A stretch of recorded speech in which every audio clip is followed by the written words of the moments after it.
Hello, everyone, and welcome to today's You Thrive, which is Thrive at Work, Harnessing the Mind-Body Connection. So really, you're joining us all here today to really discover how our bodies and our brains are at work. And in this webinar, we're going to explore that intersection between ergonomics and neuropsychology. And today we are joined by two incredible speakers here from Columbia. With first up, we have Kevin Myers. He's Columbia University's ergonomist. He holds a Master of Science in Ergonomics and Biomechanics from NYU, that's New York University. He has a license as a certified athletic trainer. He's also part of a pastoral team in his local community. And outside of work, Kevin is a husband, a father of two beautiful boys, and also enjoys taking photography. And we also have Dr. Victoria Leavitt. She is the neuropsychologist and cognitive neuroscientist in the Department of Neurology, where she sees adult patients with a wide range of conditions that affect cognition. And she leads a laboratory investigating lifestyle factors related to protection against cognitive impairment and individual differences in brain resilience. So before pivoting to medical science, Vicki had another life as a professional cellist, playing and touring with classical jazz and rock groups and appearing in movies and television shows. So she still plays for fun, and she also enjoys cooking and running marathons. So with that, I thank both of you so much, and for everyone that's joining us here today. And really thinking about big picture, because here at Columbia, we strive for excellence, right, in all that we do. And that oftentimes comes with a lot of, long hours or, just stress in general. So can both of you, relating to like the group at large, kind of describe your perspective fields of, ergonomics and neuropsychology and how it's in relation to how we show up as work or in our bodies and our brains? So if, Kevin, if you want to start us off. Yeah. Hi, guys. I hope you guys are having a great day. It's good to be with you, even virtually. I hope you're smiling, or maybe you're taking this outside. I wish I was outside. But ergonomics, so ergonomics is the study of work. And when I first came to Columbia, a lot of my day-to-day might look like doing one-on-one evaluations with people in their office. Say they may have an injury, and now they're trying to figure out, how do they feel comfortable at work? How are they efficient at their job after coming from this injury? And I would see people in their physical pain, and I would try to move different things, teach them different habits, um, change how their chair is adjusted, and it would fit perfectly to them. But I also felt this gap. I felt this gap of, um, I'm doing a lot physically for them, and that's going to affect how they feel mentally. But I could also see mental health that was going on. I could also see different emotional things just from being in pain for so long. And it was hard for me not to bring my whole self to the workplace as a pastor, and not see that and want to shift or change or provide some type of help in that space. And so ergonomics, while we are looking at physical bodies, our bodies aren't separated from our emotions. We're kind of a whole person. We're not fragmented beings.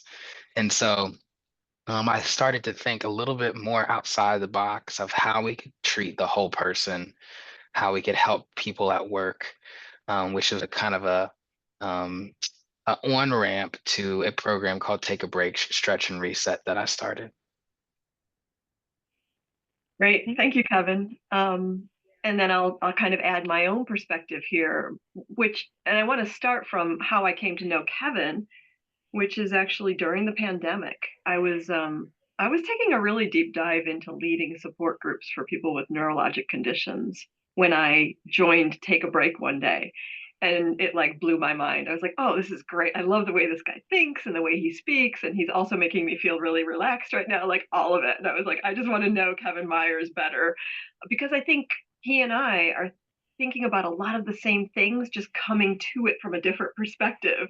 And then being invited here today, I was super excited because I love talking about this subject. But I was also a tiny bit confused because it was like, well, we're going to talk about the mind body connection. And I was like, where is there not a mind-body connection? Like, I don't think of any disconnection. The mind is housed inside of our brain.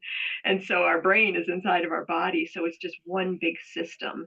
And whether you are an ergonomist who is helping somebody position their body in space in a different way so that there's like a harmonization among all the parts of the body, or myself, I have people who come to me, my patients are all showing up because they all have the same, what's in common is they all are saying something's wrong with my cognition. Like, I don't know, something's not right with my thinking. They don't always say cognition. Sometimes they say memory, but like something's off. And I want to figure out what it is. And just like Kevin, I can't just think about their brain. As a neuropsychologist, I studied the brain, I studied cognitive neuroscience, but I end up thinking about the whole person, body, body, soul, mind, all of it, because it's all contained in this one place. And so the whole messy lot of it is what I love and what's interesting to me. And I felt that in Kevin too. I felt that he really loves people, understanding human beings and making them work in a way that's resonant, that all parts of us come together and we optimize, we become the best version of ourselves that we can be. I think that's what really intrigues me, and I feel that that's what intrigues Kevin as well. If I may be so bold, I don't want to speak for you, Kevin.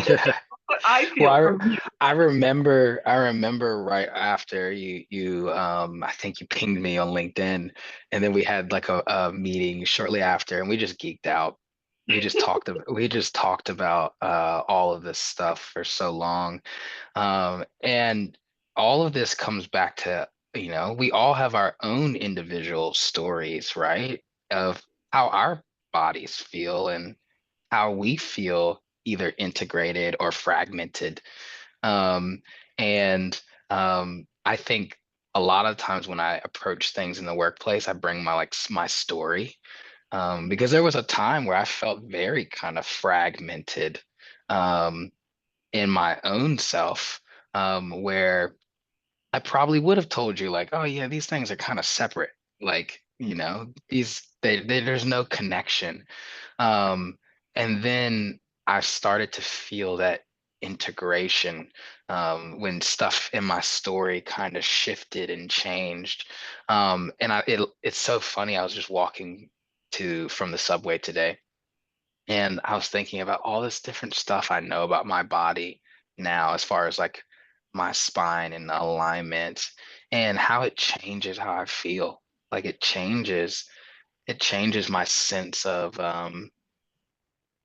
even my perception of what's going on around me. This kind of outside in mentality of like, what's going on with this person next to me? Because I'm kind of keenly aware. Mhm. And I think about that too. Like, I think about exactly what you're talking about, in the sense that a person like you, sometimes I wonder too, like, would a person like you look at the way I'm holding my body or walking and know that like something's not right? The way I talk to somebody and I feel from what they're saying, something's not right. Like, I can feel it, and I know it in myself too. And I do that introspection that you just described too, where it's like, if something's out of whack here, I know it about myself. And I think that that's really important, because that allows me to see it in other people. And as a practitioner, that's what I need to be able to do, is like help you bring into harmony. And I like this word fragmented, you know, bring together the disparate parts of you so that you're working as a unified whole, with Yeah. mind first, but Yeah, you're I love working that. body first, right? Yeah, I love that. And I think for our, attendees, just to simplify it, for you to take some ergonomic tools, most of the time when I'm going to someone's space, and we'll get like a little history. We'll talk through of like kind of, what their past history has been as far as their body. But when I'm hearing that, I also hear, trauma. I can hear, some of the toll, the grief that some of that pain or trauma has taken, or some of the frustration with like, how it's been, taken care of in the workplace, and all of that can add up within a person. And then after that, what we do is we do kind of them mock working. We do like they'll set up just how they usually work. I want to see how they present, how they normally present. Now it's really hard because I'm in the room, so there's some sort of uh, probably them kind of setting up a certain way. But They a keep lot their of shoes on. times, yeah, exactly. A lot of times what happens is somebody might be turning their head all the way over here. They're also typing over here and their mouse is like this. And they just need someone to bring attention to the fact that they're misaligned, Hmm. that there's like this misalignment to their body. But the cool thing is once we bring that alignment, as we're talking and we start bringing changing things and we start talking about habits, it's so funny. It usually can lend into start talking about life as well. Every time, every time we're talking about alignment and misalignment and all those things, a lot of these look like metaphors for our lives. Yeah. So it all kind of fits together. And also there are parallels to the way you look at you look at how somebody's using their body and you try to make it right. And I look at the way somebody's using their mind. A lot of times people say to me, actually, the patient I saw this week, she said, I interrupt people all the time. I even interrupt myself when I'm talking.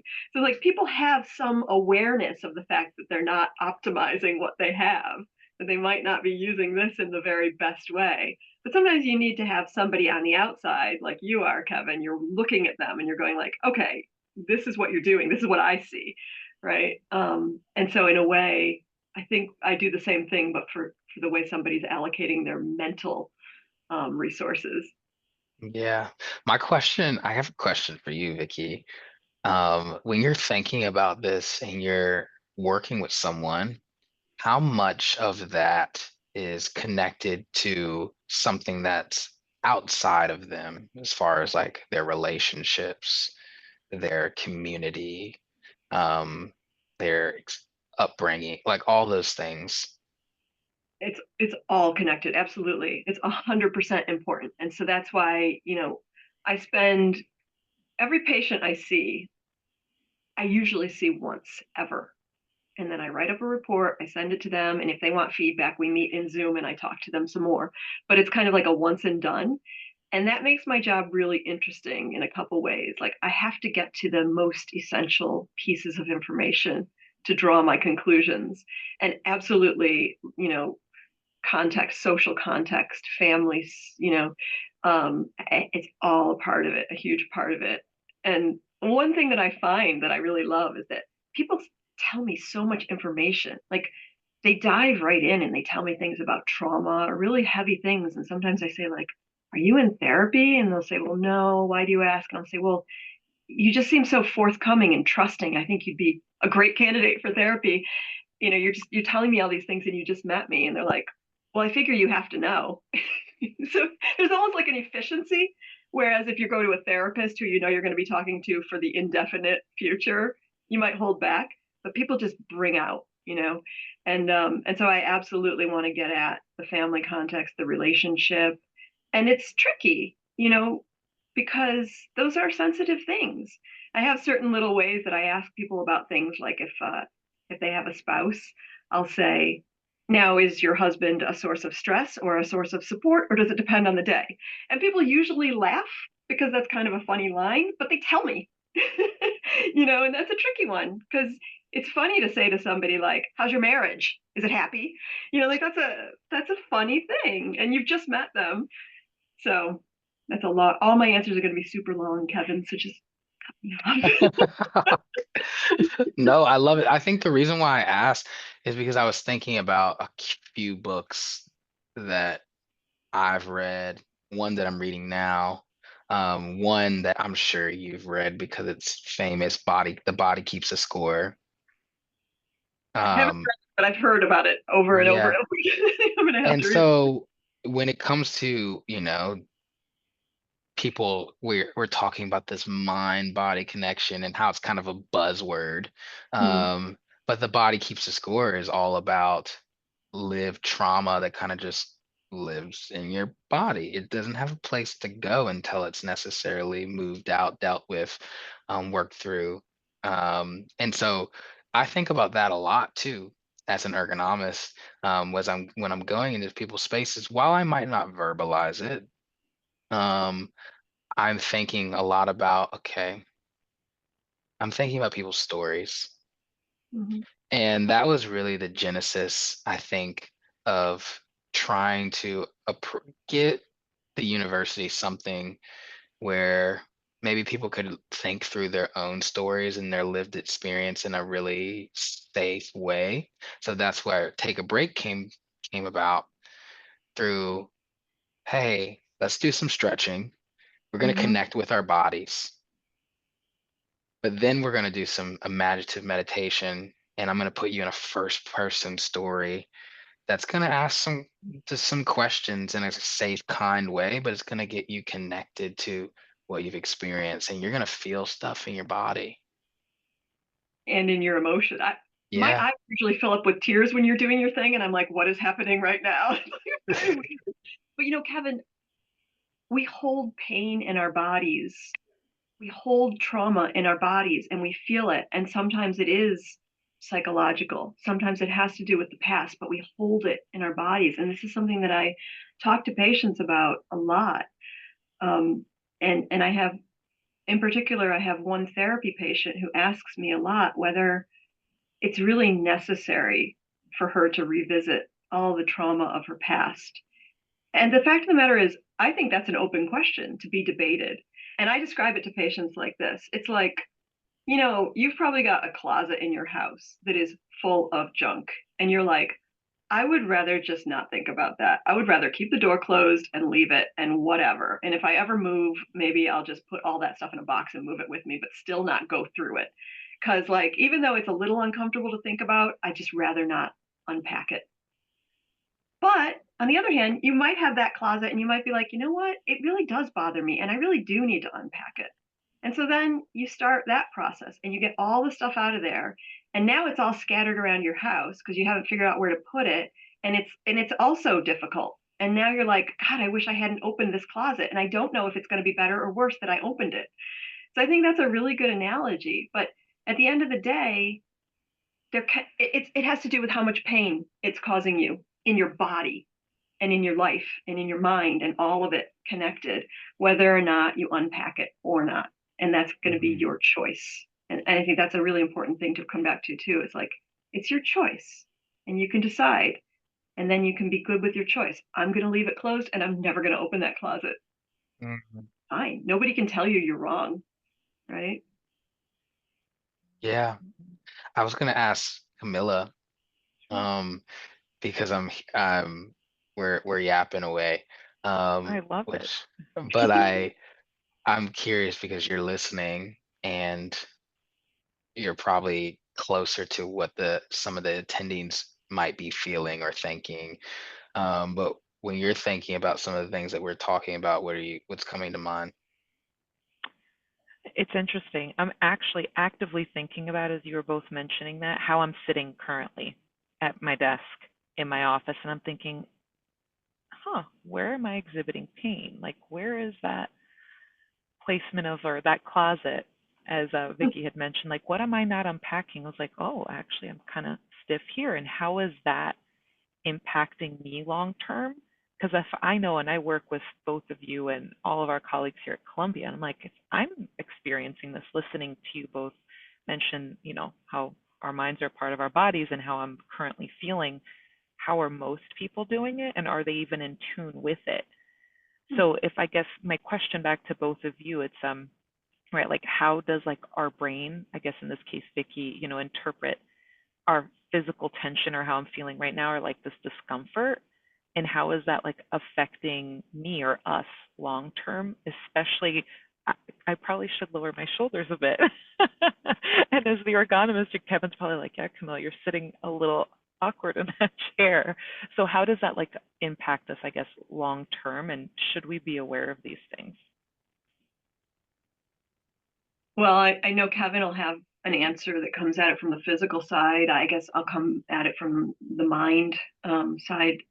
I think the first thing that comes to mind for me is that we have to hold ourselves accountable. We have to be honest with ourselves, right? You may or may not always be fully aware of something that is wearing away at you. Like you said, Camilla, what's going to be the long-term effect of this? Like we all have our patterns, our routines, our ruts, if you will. And I think we have to kind of take stock, and just kind of hold ourselves accountable for things that are maybe dissonant in ourselves, like, oh, maybe I've got this thing that's really stressful and I keep pushing it aside, but at some point it's going to manifest at some point. That's what I actually believe. I think that we can contain a lot of stress in our bodies, but at some point it becomes untenable. And so it's good to always be holding ourselves, to what's going on, and being aware. I don't know, Kevin, what are your thoughts? How would you answer this question? It's a tricky one. The big one. Yeah. It made me think about, I got to go to some of your support groups that you were doing, Vicky, and it was amazing to see, this supported community of people connecting to each other. And, in my role as a pastor, that's a big part of it is the community, relationships and people. And in this context, it's not just the relationships with people. We call it this horizontal relationship, but it's also a relationship with God.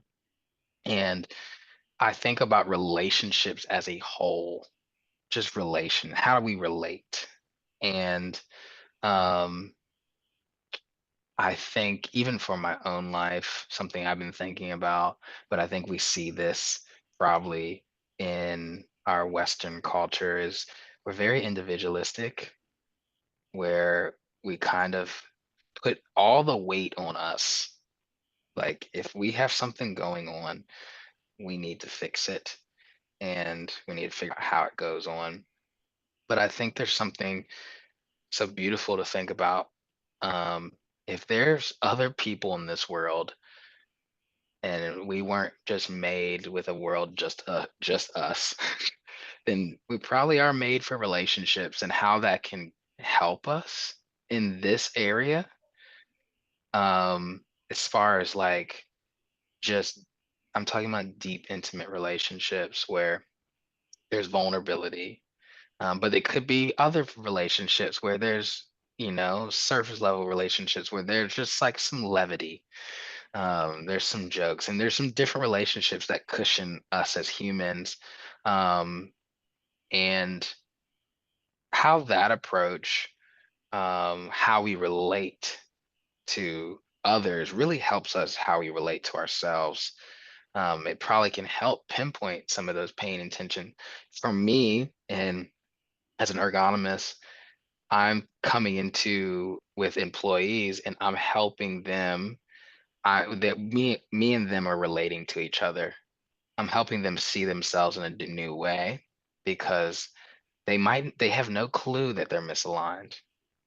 And that's what relationships can do, is like just healthy ones in a really safe way can bring this cushion for healing.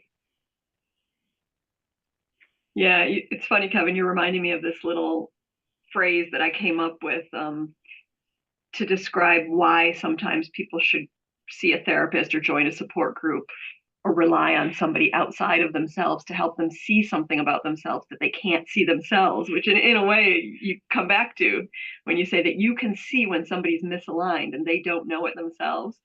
Like sometimes the reason to talk to somebody else, whether it's a friend or a spiritual leader or a psychologist, is because we can see everything about ourselves, but we can't see the back of our head. You are never going to see the back of your head, but I can. You can just turn around and show it to me right now, and then I can describe what I see, right? Like that's a very simple way to demonstrate that other people have a view that you don't have, and that can benefit you. So, and then the other thing that you made me think about when you were talking about this is like this mantra that I have, which I say it to my kids all the time, because somebody said it to me once and not in a good way. um, Mhm. Use your resources well, Mm. right?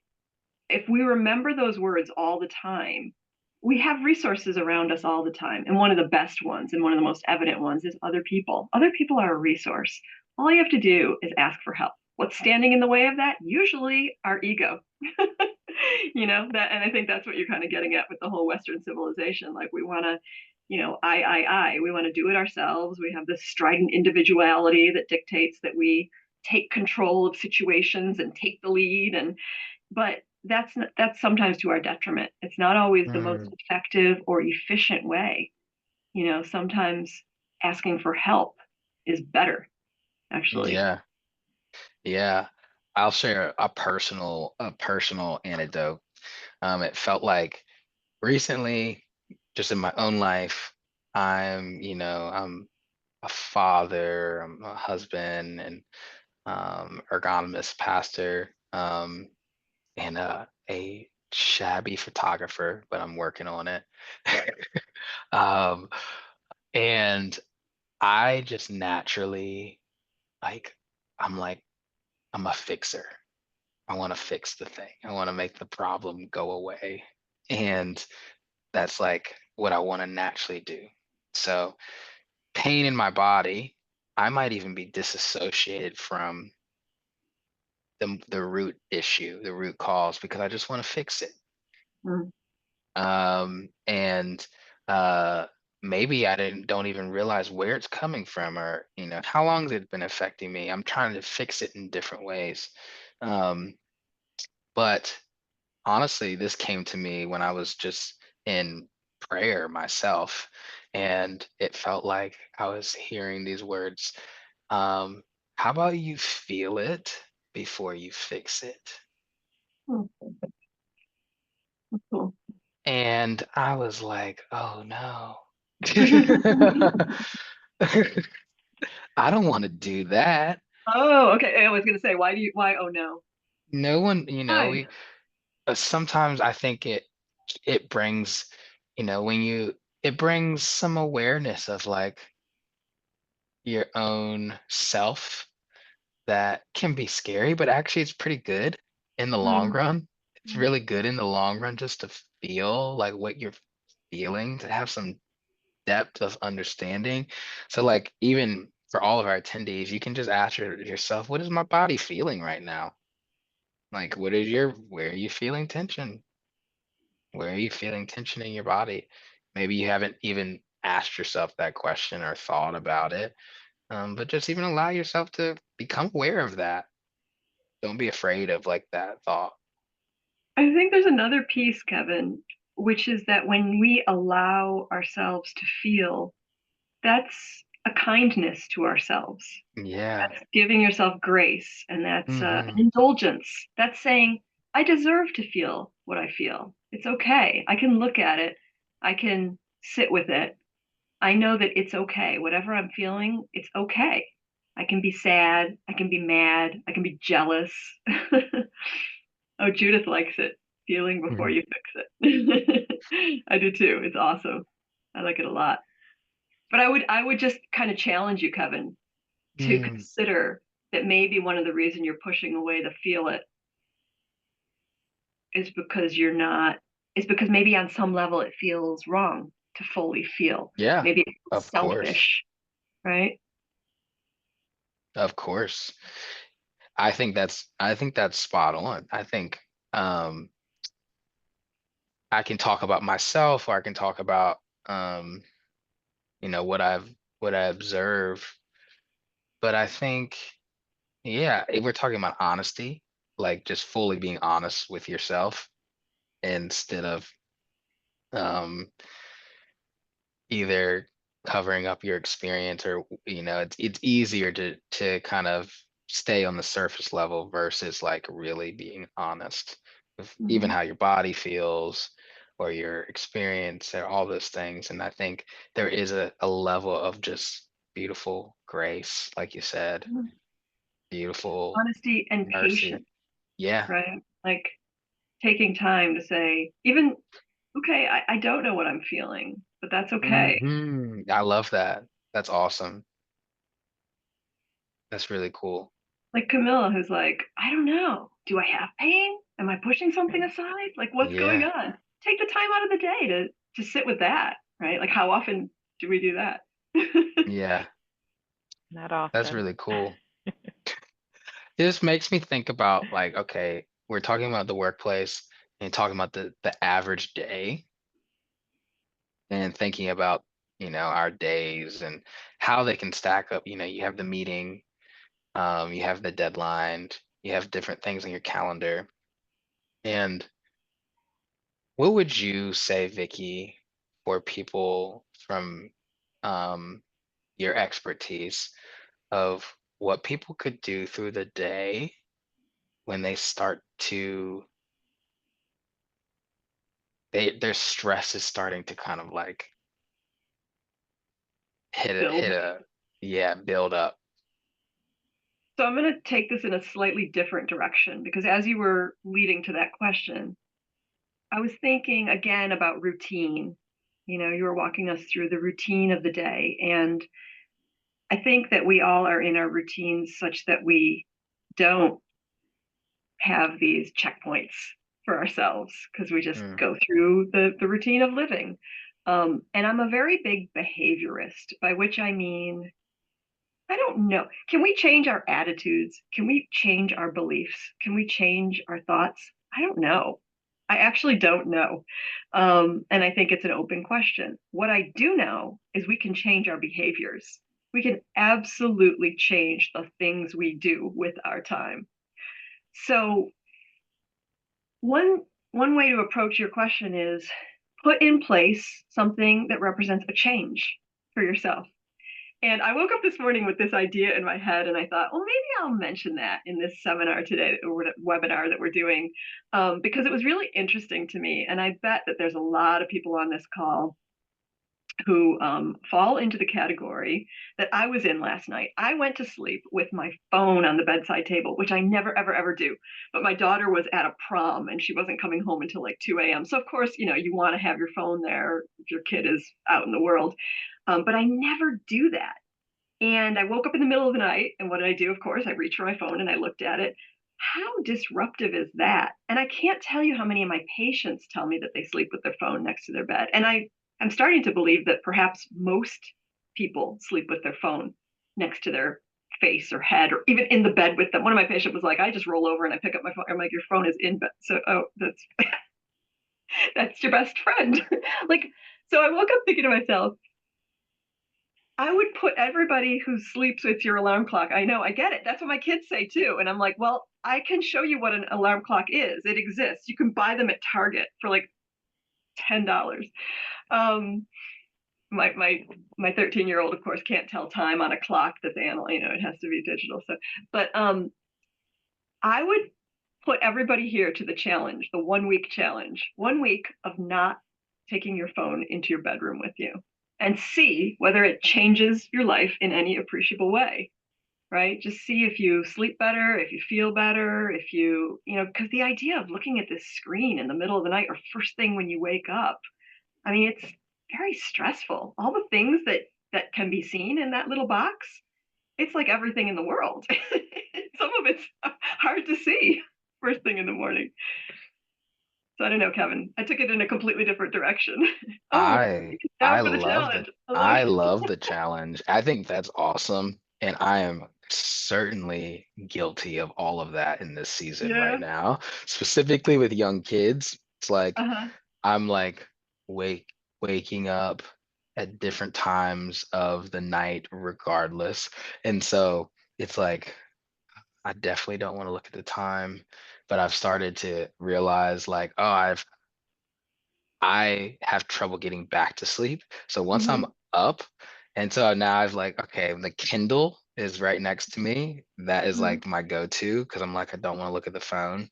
Mm-hmm. But then the nights that I'm like, it is my alarm clock right now, and it's on vibrate, so that it doesn't like wake up anyone in the house. It's just vibrate. But I had a Fitbit at one point. I need my Fitbit back. All right, this is getting long. But I think rhythms are really, really interesting. So I love that you went there with like our habits and our rhythms. Um, I won't get, you know, this quote right, but I believe someone had said that if you show me um, the rhythms of a person, you'll show them who they are. Mm, Who are they? mm, Um, and so I think our rhythms and our habits really point to a lot. What do we hold near and dear? What do we find important? mhm, What are our priorities? And even doing kind of an audit on your rhythms, of mhm. just kind of writing down, even taking like a weekly thing of saying, oh, this is what I'm doing weekly. And you have control of your rhythms. You Yeah, can make choices about your rhythms. And to an extent, exactly. we have responsibilities, but still, you can make so many choices in the course of your day. hmm Yeah. So I think empowering people, which is one of my favorite words, is empowerment. But empowering people with that thought, like you do have choice. We have choice over a lot of things. And, for instance, for me, I have a longer commute. And I kind of had a choice of what do I want to do on my commute? Because it was kicking my butt. Mhm, Um, and so I kind of had to repurpose it. And so I mhm. had to embed some rhythms that really kind of settled me in my commute. And so now that's my space. That's my space where, for me, I'm doing a lot of prayer. I'm doing some like sitting in scripture for me. That is my anchor to start my day. And it feeds the rest of the rhythms that are happening and whatever it is for you, but finding these rhythms um, that can even kickstart other things for the rest of your day. Thank you. So a big part of this I'm noticing is everyone having self-awareness, right, and what's happening internally with our mind body. So Kevin, actually, even thinking about that, so knowing that, your journey even through understanding like with self, connections with people, in the office too, I'm like now thinking about when people are in their workplaces, can you kind of tell us like what are some practical ways or small adjustments? Because you see individuals all the time. Like what are some small adjustments that people can do? Like maybe it might not be on their commute, but right at their desk or even right now that either you find that they make or the biggest mistakes that are causing them pain or ways that they can adjust to Yeah. improve, their setup. My favorite one is right now, wherever you are, do a big old trust fall into your chair. Just allow yourself just to kind of sit back. Oftentimes, when we're working, we have this huge gap between us and the chair, and it's almost like we're sitting in a stool. And so, what happens is our bodies, they end up doing all the work.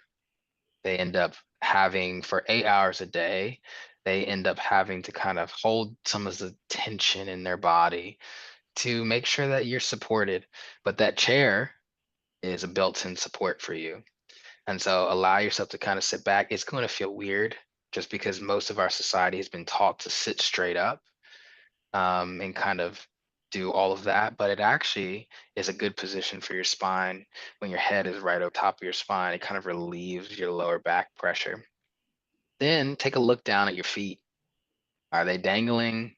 Are they rooted in the ground? You should feel like they're rooted on something.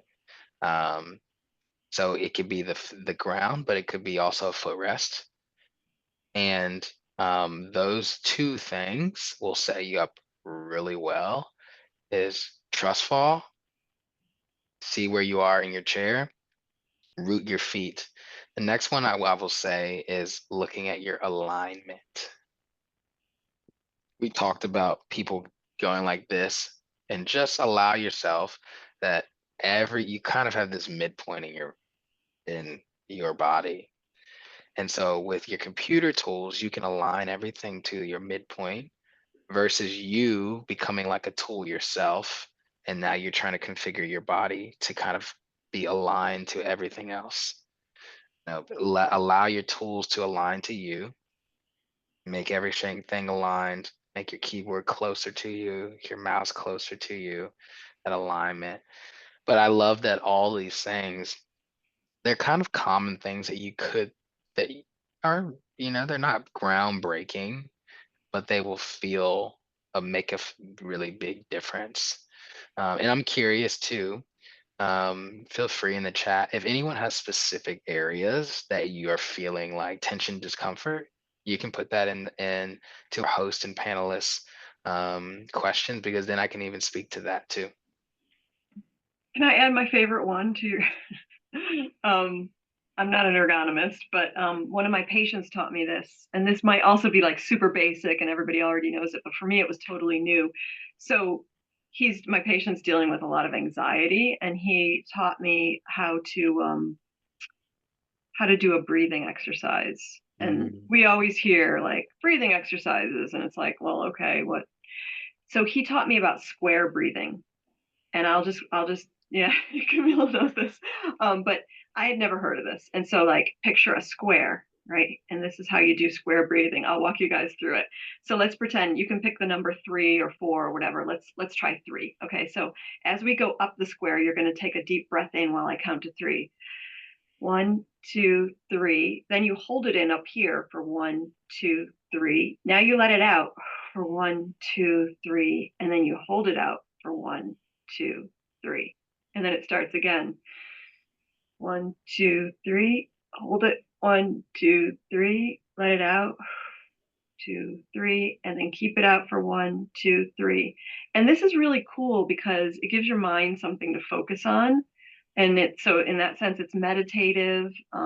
You can do it at night when you're lying in bed. If you're trying to fall asleep and you're having trouble, you can just like start walking yourself through that. And you might, before you know it, you might just be asleep. But it's also just a way to get away from your thoughts for a minute by focusing. Yeah, and just on breathing in itself, like oftentimes it could just be me, but I think it's probably a majority of the population.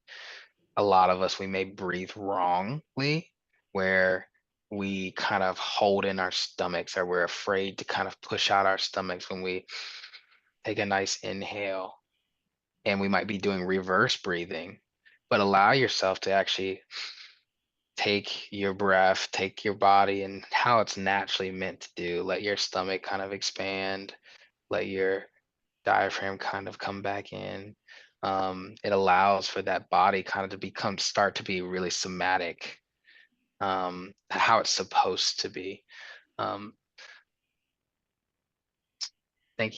just looking at a few of these thoughts here.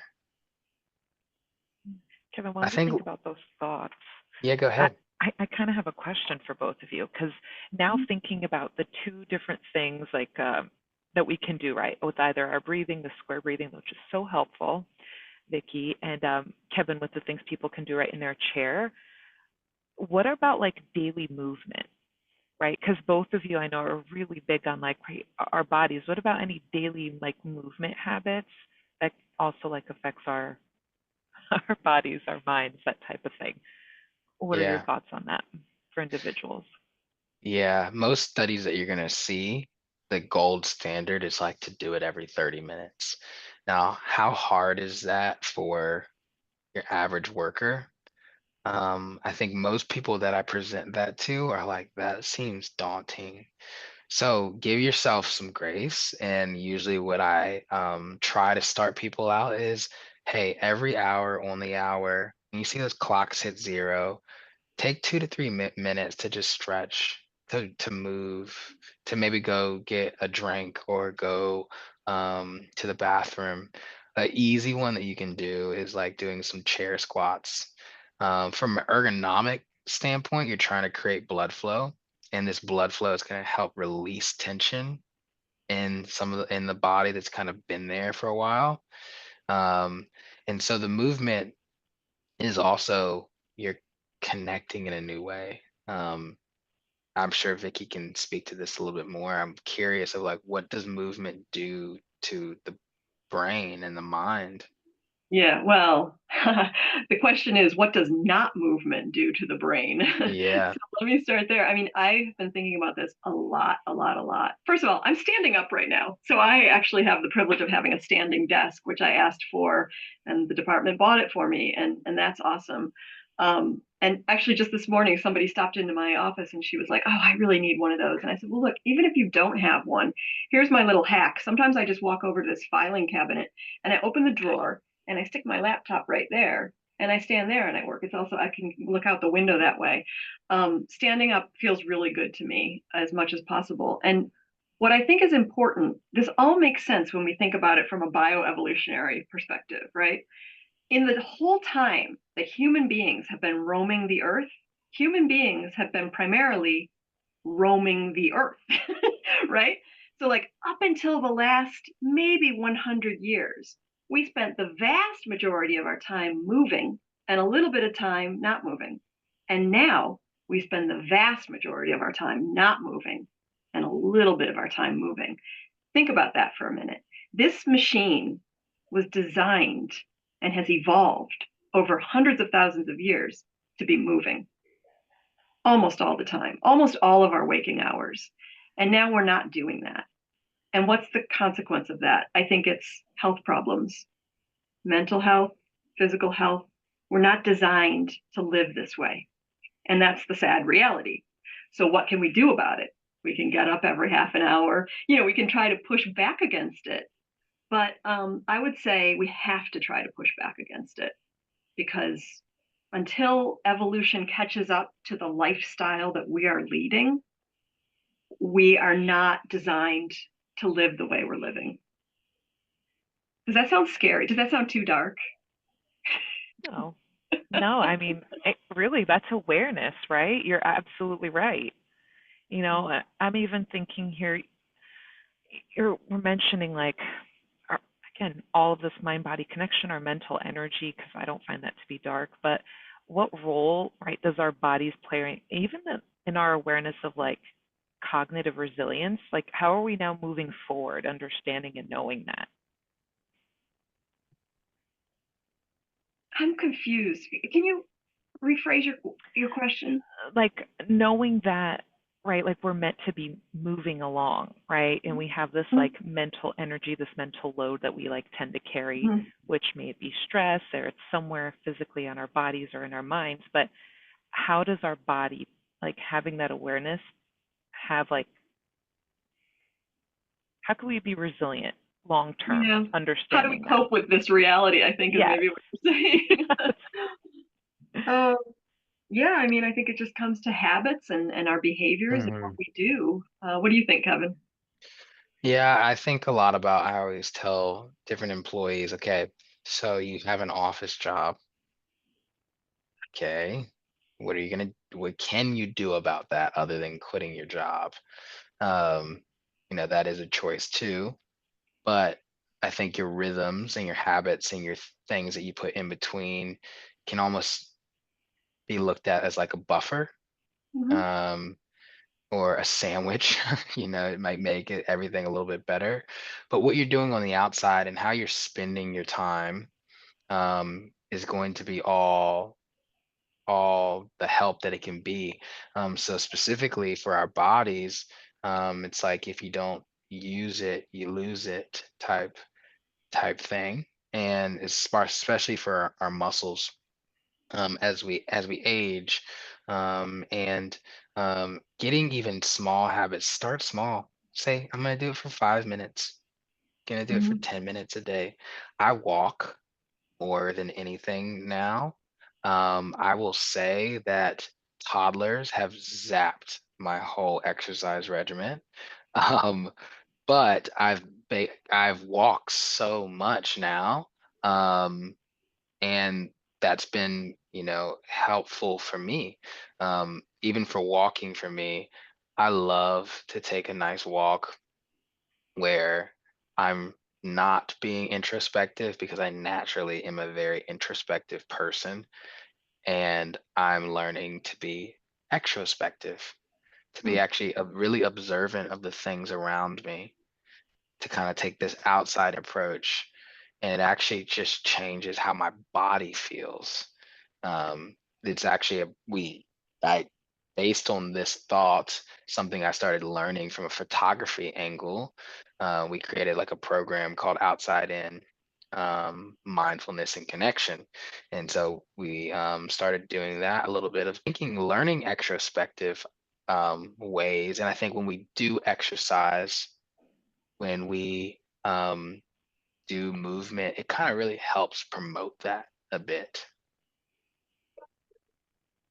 Yeah, I'll add one thought to that, Kevin, which, just going back to the bioevolutionary framework that I just set up for us, is like, one thing I think about a lot is that as our bodies move through the world, historically, our minds have been able to roam freely.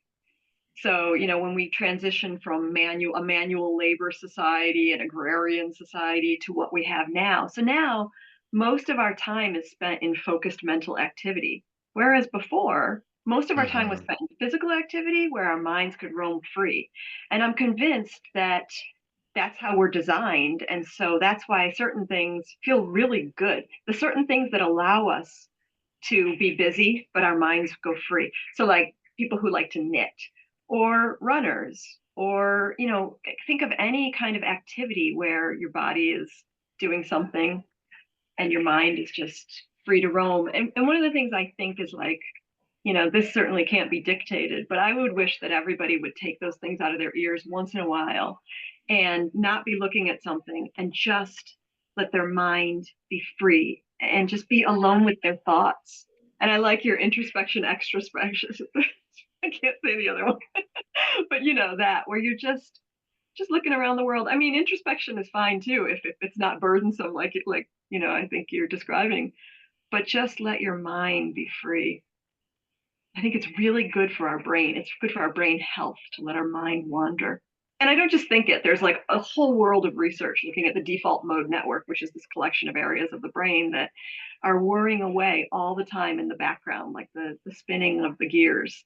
And when people's default mode network is more active, that seems to be a predictor of all sorts of good health outcomes, body and brain.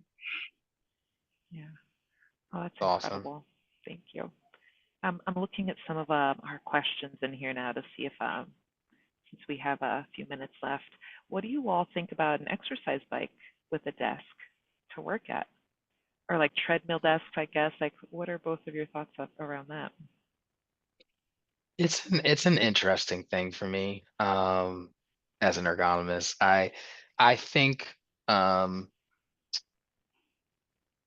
will use this analogy. Um, Sometimes when we're trying to do too many things at once, it can be tough for us.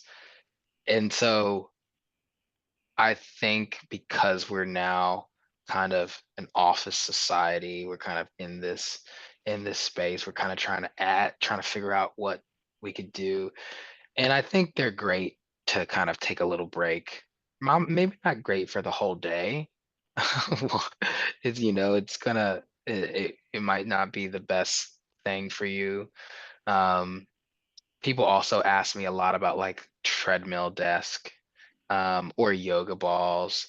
The only thing I would say is when you are seated for that long of a day, the way our society is, it is a little bit tough when you don't have support.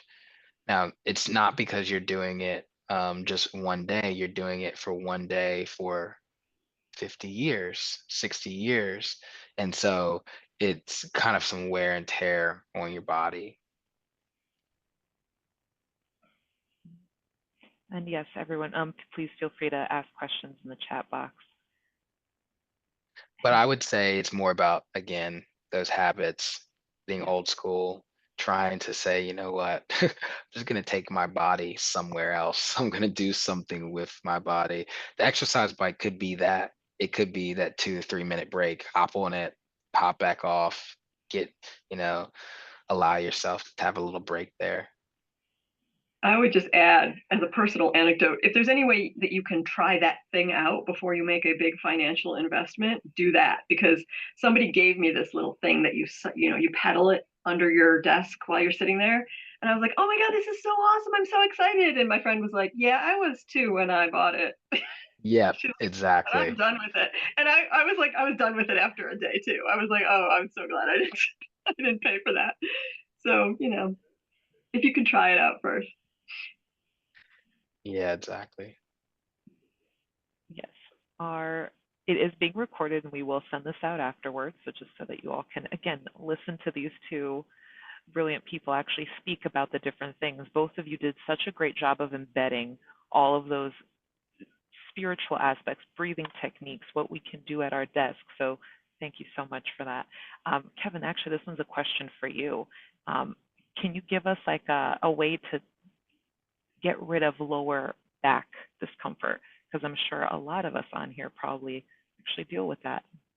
hmm Now, this is a loaded question because the lower back is an area where majority of people have discomfort. So, and there's a lot of things going on in your lower back. So it could be a number of different things. So I don't have the solve to fix it, but some tips that could help um, are you could think about a footrest.